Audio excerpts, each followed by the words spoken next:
And welcome to the show. 6 people have been arrested after a campaign group targeted fuel terminals in a protest against oil. Oil company ExxonMobil has temporarily suspended operations at 3 other terminals due to a series of coordinated small protests. Campaign group Just Stop Oil said it had blocked 10 critical sites, including in Birmingham, Hemel Hempstead and Hythe in Kent. Joining me now from Thurrock is GB News reporter Amelia Harper. Hi, Amelia. Do you want to give us an update on what's happening where you are?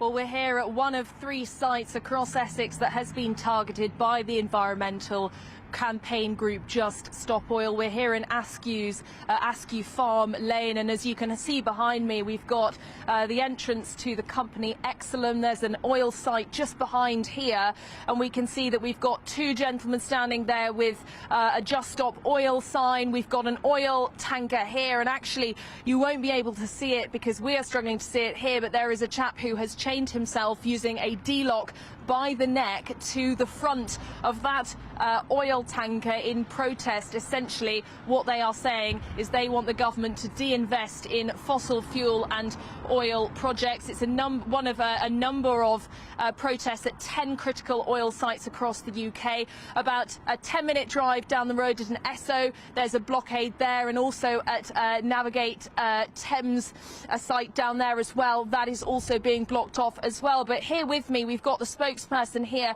Laura Norton, who's going to tell us a little bit more about what is going on. So Laura, just talk to me about why you are here and what it means to you. Yes, first of all, we're not a campaign group as such. We are just individuals. We're just ordinary people who believe that we need to ask the government to get a grip and stop new oil. We're not asking that we stop oil entirely. That's impossible. The system is built around fossil fuels. We're asking for no new oil, so no new consent and licenses for new oil, because oil and fossil fuels are destroying everything. They're destroying our environment, they're destroying our lives, they're destroying the climate. Do you think this is the right time to do this? These are incredibly frustrating for motorists, these types of protests. How do you feel if you were to talk to a frustrated motorist? And also, today is the day when the energy price cap goes up. Fuel bills are going up a huge amount today. Do you think this is the right time, or do you think this is maybe the perfect time because of that? I would say it was a perfect time. We're all absolutely, well, beside ourselves with the war in Russia and everything that's going on. But what we're trying to do is move away from fossil fuels. So move away from war in Russia, move away from dependence, move away from fossil fuels. If we can move to renewables, then we think the energy prices will go down. They're safer, cheaper and easier to install. And I just want to talk to you about what it actually takes today. You've been here since about 4:50 a.m. You've got people that are chained, unfortunately, to the front of oil tankers and so forth. How are you going to the loo? How are you staying warm? How are the logistics operating for these sorts of protests?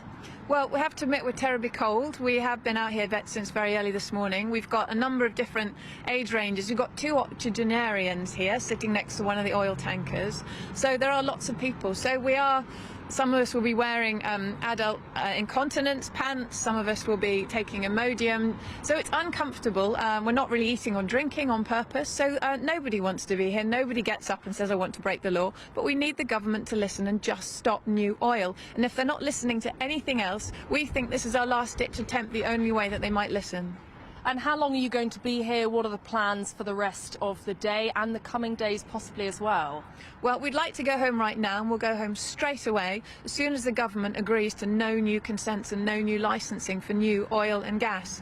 Otherwise, we'll stay here as long as we can. We're not at work, we're missing our jobs, our children. We should be at home, but we're here in a freezing car park, but we feel we have to because we have to act. And if our children look at us and say, what did you do, Mummy, in the climate crisis? I have to say I did something. So if you feel you can say, I did nothing, then that's fine, but we feel we have to do something.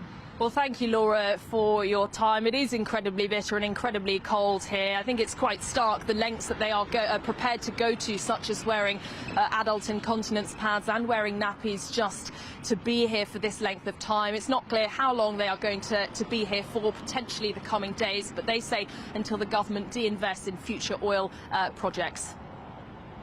OK, thank you very much, Amelia. Quite incredible. stuff there going on outside that terminal. Apparently, renewable energy is cheaper energy and more reliable. And I'll be talking to John Redwood about that in my show at 3 o'clock to see what he has to say about all of that.